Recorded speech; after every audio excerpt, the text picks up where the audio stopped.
Barang siapa kita yang dalam kesehariannya bisa bersolat kepada Allah Ta'ala, maka Allah Ta'ala akan membebaskan kesusahan kita. Dan Allah akan mengampuni segala dosa-dosa kita. Di sini ada sebuah kisah yang sangat menarik, dan Ana dapat kisah ini dari seorang kiai, yaitu almarhum Kiai Fakhrozi Ishaq.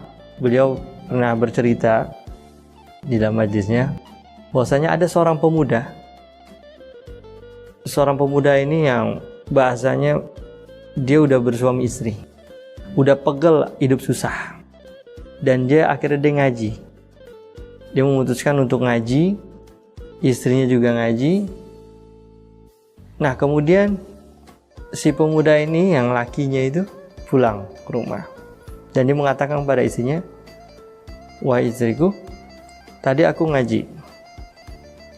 Ketika ngaji, kemudian guruku mengatakan, barang siapa yang kesehariannya bersolat kepada Nabi, maka Allah akan menghilangkan segala kesusahannya." Nah, dia ngomong sama istrinya tuh, "Ini kan kita lagi susah nih. Gimana kalau kita keseharian kita bersolawat? Kan nggak gampang, kan nggak susah. Nggak perlu ngapalin, kayak ngapain Al-Quran berjus-jus. Ini cukup solawat doang. Solawatnya kata Ustadz, bebas. Ya, solawatnya bebas." Kemudian diamalin tuh dalam kesehariannya. Diamalin tuh, dia ngapain aja di sholawat. Dia ngaduk air, dia ngaduk, dimasak, dia nyangkul di sholat. Allahumma sholli ala Muhammad. Di model-model tuh di sholawat dah. Dia bersolat setiap hari. 1 hari dia sholawat, 2 hari dia sholawat. Kemudian nggak kunjung-kunjung juga nih. Masih susah juga hidupnya. Kemudian istrinya mengatakan, "Bang, kita kayaknya udah sholat, udah berhari-hari, tapi kok nggak hasil juga Kata lakinya, "Sabar Neng, sabar. Tenang aja. Kita kudu istiqomah, kita sabar. Udah, lu sholawat aja dah." Di sholawat datu lagi sholawat. Kemudian ada sebuah berita, sebuah sayembara. Mahkota raja itu hilang, dicuri sama seorang pencuri gitu. Iya, pencuri. Mahkota raja hilang, dicuri. Kemudian membuat informasi gitu, barang siapa yang bisa menemukan mahkota raja, maka akan aku cukupkan, maka aku akan diberi hadiah yang sangat banyak. Nah ini seorang pemuda yang susah ini, dia melihat ada informasi ini, dia daftar lah tuh kepada pengawal raja. "Aku mau daftar. Kalau aku mampu cari siapa pencuri mahkotamu." Modal PD doang nih. Seorang pemuda ini modal PD doang. Tapi dengan syarat, engkau harus membawakan makanan ke rumahku sesuai dengan jumlah hari. "Mang, berapa hari engkau bisa menemukan mahkotaku?" Sang pemuda ini menjawab, "Aku bisa menemukan mahkotamu dengan 7 hari. 7 hari. Baik, tapi dengan syarat, wahai raja, engkau memberikan makanan kepadaku dengan jumlah yang berlipat-lipat sesuai jumlah hari. Contoh, hari pertama 1, hari kedua berarti 2, hari ketiga berarti 3, hari keempat berarti 4. Paham? Nah, kemudian dipenuhi oleh raja. Baik, kalau cuman itu gampang. Benar ya 7 hari? Kalau nggak bisa, engkau yang akan kubunuh. Kata raja. Raja nggak boleh macam-macam raja. Akhirnya si pemuda ini pulang dengan wajah semringah. Dia nggak pikirin tuh, padahal dia nggak tahu siapa pencurinya. Tapi amalan sholawat terus dijalanin, sholawat terus. Dia pulang sama istrinya. "Neng, tenang. Ntar ada makanan nih datang." Bener, tok tok tok. "Assalamualaikum." "Masuk." "Nggak." "Nih, makanan dari raja." Wah, bener nih. Padahal si pemuda itu nggak tahu, dia nggak pikirin aja, yang penting bisa makan dah. Udah lama banget susah. Ya udah akhirnya dimakan tuh, dimakan ya kan, dimakan. Nah, kemudian berita sang pemuda ini yang ingin menangkap seorang pencuri, sampai itu beritanya kepada raja pencuri. 2 hari kemudian dia ngomong, "Neng, ntar datang lagi nih 2. Nggak bener Pak? Iya. Bener, raja datang lagi. Bawain 2 makanan. Karena ada 2 hari. Nah kemudian raja pencuri ini, maksudnya pemimpin pencuri ini, menyuruh pengawalnya untuk memata-matai si pemuda ini yang rencana dia mau nangkap sang pencuri. Kemudian pemimpin pencuri ini mengirim seseorang untuk memata-matai rumah si pemuda ini. Dikirim tuh 3 orang, diintip. Baru belum diintip, ini pemuda bilang kepada istrinya, nanti akan datang 3. Nah pencurinya kaget, dia tahu kita ada 3. Dia ternyata kita udah ketahuan. Dan dia bisa nebak kita, jumlahnya 3 orang. Padahal ngepasin doang, udah 3 hari. Nah kemudian dia pulang, bilang pemimpinnya, wah gak mungkin, ini bukan orang sembarangan, wahai ketua. Karena dia bisa mengetahui kita dengan jumlah. Oke, dikirim lagi tuh 1 orang. Jadi berempat ya. Ngintip lagi. Dan ngintip, ngepas lagi nih jumlah orangnya. Dia bilang apa? Nanti bakal datang lagi nih Neng. Berapa? 4. Didengar lagi tuh pencuri semua. Emang lagi 4 orang. Dia tahu bener jumlah kita 4 orang. Akhirnya dia lapor ke ketua. Sampai lusanya dia datang tuh rame-rame 7 orang. Pas banget di hari ke-7. Kami bersama ketuanya nih. Pas lagi diintip, dia datang nih. Datang lagi, tok. Dia ngomong lagi nih, Neng, entar datang nih hari 7. Kaget ketuanya. Ketua pemimpin pencurinya kaget. Wah bener, ini bukan orang sembarangan nih.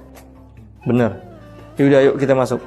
Akhirnya tuh ketua pencuri masuk dan meminta ampun dan minta maaf. Dan dia bilang dia minta damai dan dia nggak mau terjadi apa-apa, sehingga mahkotanya dibalikin kepada dia dan untuk dikasih kepada sang raja. Dia bingung. Nah, dia ngomong lagi sama Neng tuh, pencurinya udah ngasih. Yuk kita bawain ke raja. Dibawain ke raja. Dikasih hadiah lagi deh. Dikasih hadiah yang banyak. Terus diamalin sholawat yang begitu. Terus amalin. Akhirnya dia hidup dalam karunia Allah Subhanahu wa taala. Nah, berita ini semakin masyhur dia. Di kalangan yang lain tuh masyhur dia. Sehingga ada yang mengatakan dia waliullah nih. Omongannya benar-benar terjadi. Karena bisa nebak. Akhirnya dia diundang nih. Si pemuda ini diundang untuk sholat Jumat. Khutbah Jumat lah bahasanya. Khutbah Jumat. Dan dia sebenarnya nggak bisa khutbah. Dia nggak bisa ceramah bahasanya. Tapi karena dia lihat ada amplop, lumayan nih. Ya gak? Panggilan nih. Yaudah. Dia iya aja dah. Akhirnya dijemput. Setelah dijemput dia jalan menuju sebuah masjid. Dia datang tuh ke sebuah masjid. Dia disambut sama ratusan orang mengeluk-elukan dia. Dan Masya Allah benar-benar tawadu ya. Padahal dia tawadu. Dia karena dia nggak punya kemampuan. Dia bingung. Gue mau ngomong apa ya? Ya Allah. Ini orang udah banyak. Udah menyambut dia. Sebagai seorang ulama besar. Orang-orang menilainya semua positif. Nggak ada yang negatif. Dia terus sholawat aja dah. Ya Allah. Dia bingung. Cuman sholawat doang dia bisa. Dia uji sholawat, dia salawat, dia bingung, ya Allah, gimana nih? Dia ngomong apa ya? Orang-orang pada bilang, Masya Allah, tawaduk banget. Masya Allah, ini benar-benar ulama. Ini benar-benar waliullah. Ini benar-benar Masya Allah. Wajahnya sangat rendah hati. Sangat tawaduk. Wah, dunduk ya. Sampailah di masjid, dia ditaruh di paling depan. Orang-orang pada, melihat antusias. Dan disambut sama para ulama di tempatnya. Dipeluk, dia makin bingung. Akhirnya tibalah MC bicara dan mendapat sambutan. Dan kemudian tiba pada saatnya dia dihadapkan sebuah mic untuk memberikan sepatah dua kata dan lain-lain. Akhirnya dia megang lah tuh. Dia bingung dan dia mau ngomong apa. Di pikiran dia tuh gimana cara kabur dari itu masjid. Gimana caranya. Akhirnya dia ngomong, Assalamualaikum warahmatullahi wabarakatuh. Tolong para hadirin diberikan jalan tengah ini dikosongkan. Nurut semua, dikosongkan nih. Tadi orang rapet, tengah kosong. Kosongkan. Pas setelah kosong, udah diberikan jalur kosong tuh sampai luar masjid.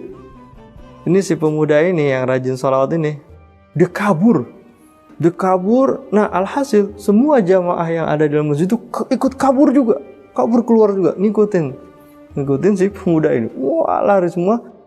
Pas keluar semua jamaah keluar dari masjid, masjidnya ambruk.